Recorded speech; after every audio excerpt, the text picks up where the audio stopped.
Find the Fourier sine transform of f of x equals e power minus ax. Today's class I'll discuss problems from sine transform. The problems are similar to what we have done for cosine transform. The first problem is find the Fourier sine transform of e power minus ax where a is positive. So start with the definition. Fs of f of x root of 2 by pi integral 0 to infinity f of x sine of alpha x dx. So f of x is e power minus ax. So root of 2 by pi integral 0 to infinity e power minus ax sine of alpha x dx.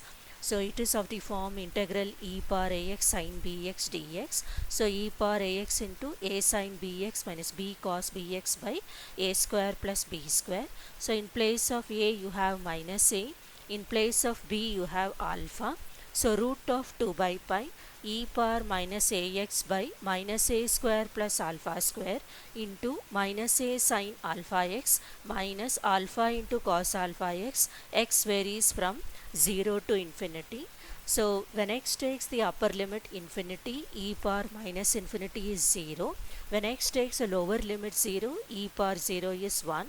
So for the upper limit is 0, for the lower limit sine 0 is 0, cos 0 is 1 and e power 0 is 1. So you will get the sine transform as root of 2 by pi alpha by a square plus alpha square.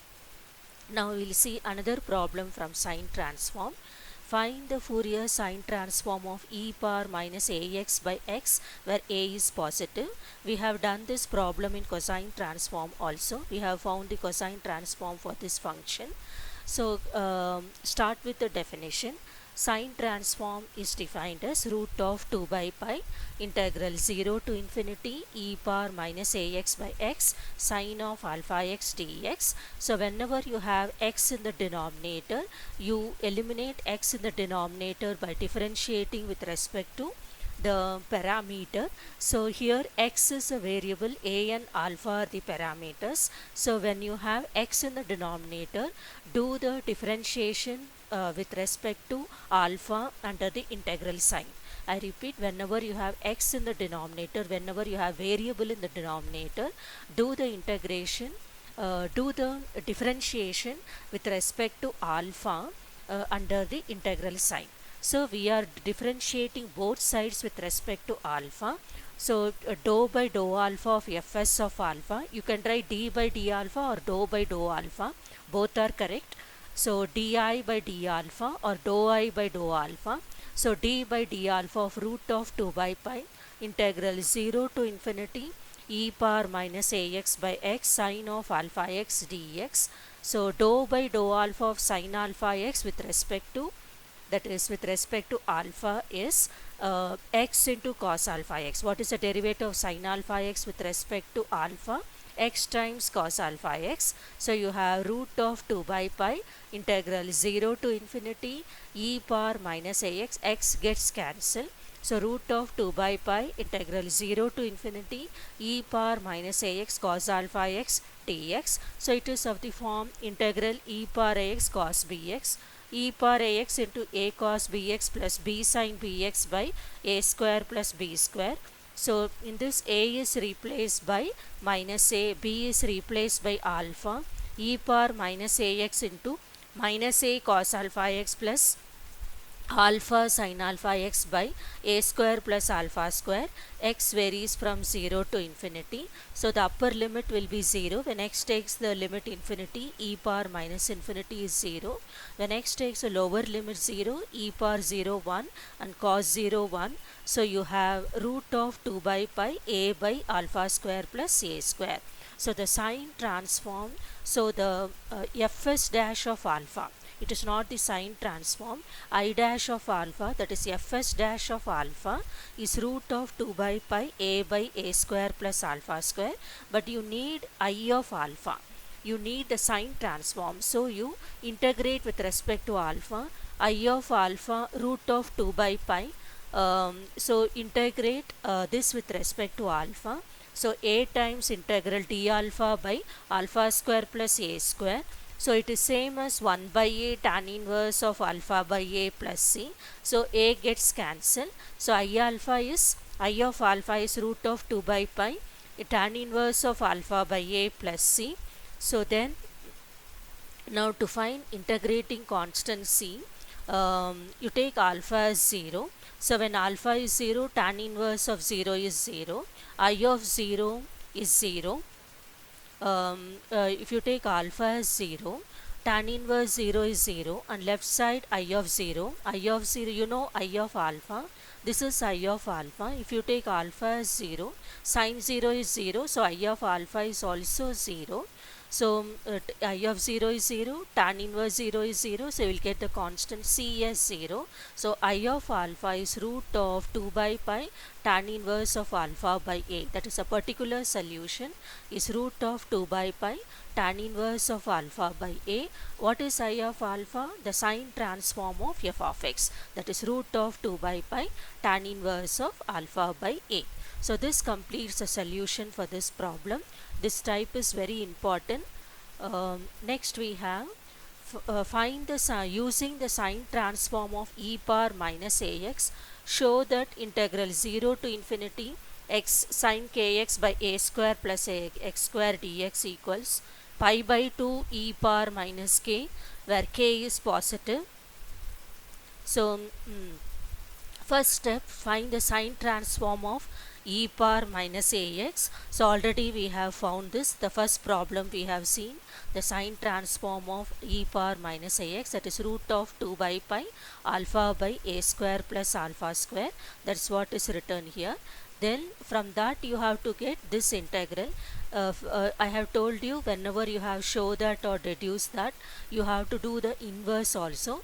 So what is the definition of inverse transform? It is root of integral 0 to infinity integral 0 to root of 2 by pi integral 0 to infinity fs of alpha sin alpha x d alpha. So that's what we have here.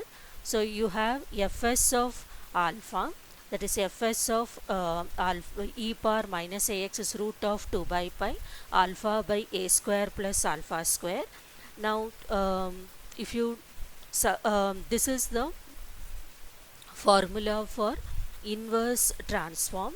So it is root of 2 by pi integral 0 to infinity fs of alpha is written here sin alpha x d alpha. So if you cross multiply, you will get pi by 2 e power minus ax. See, this is the definition of inverse sine transform. What is inverse sine transform? F of x equals root of 2 by pi integral 0 to infinity fs of alpha sin alpha x d alpha. So sine of fs of alpha is substituted here. So cross multiply, on simplification you will get integral 0 to infinity alpha by a square plus alpha square into sin alpha x d alpha pi by 2 e power minus ax. So that's what we have here, and you compare with what you have to prove. So you just alpha is a variable here, x is a constant, so you replace the constant by k. So in place of alpha you have x, in place of x you have k, that is the difference. So you have integral 0 to infinity x sin kx by a square plus x square dx equals pi by 2 e power minus k. Now you are asked to find the sine transform of x by a square plus x square. So what is a sine transform? What is the formula? Root of 2 by pi integral 0 to infinity f of x sine of alpha x dx. What is f of x here? X by a square plus alpha x by a square plus x square. So root of pi by 2 by pi, and this is pi by 2 e power minus a alpha. So on simplification you will get root of 2 by pi e power minus a alpha. I repeat the solution for this problem. So the first step is to get the sine transform of e power minus ax. So already we have seen this in the first problem. Sine transform of e power minus ax is root of 2 by pi alpha by a square plus alpha square. So you have to do this part. for the first part of the question, for the first part of this question. And when you have to show something, take up inverse. What is the formula for inverse? F of x equals root of 2 by pi integral 0 to infinity fs of alpha sin alpha x d alpha. So what is fs of alpha? Root of 2 by pi alpha by a square plus alpha square sin alpha x d alpha. So on simplification, you will get integral 0 to infinity alpha by a square plus alpha square sin alpha x d alpha. Cross multiplying, you will get pi by 2 e power minus ax. Now you see what you have to prove. See, this is what you have to get. I told you, if you do the inverse, you will get the answer for the required question. So here alpha is a variable and x is a constant. So we are replacing alpha by x and x by alpha. So you will get integral 0 to infinity x sin kx by a square plus x square dx equals pi by 2 e power minus ak. Then, so this is the answer for the second part. Now third part, you are asked to find the sine transform of x by a square plus x square. So what is the definition of sine transform? Fs of f of x equals root of 2 by pi integral 0 to infinity f of x into sin alpha x dx. What is f of x here? X by a square plus x square. So what is this integral? What is this integral? You compare with this. X sin alpha x by a square plus x square dx is pi by 2 e power minus ak. So if k is a constant, it is e power minus ak. So here alpha is a constant, so pi by 2 e power minus a alpha. So on simplification, root of 2 by pi e power minus a alpha.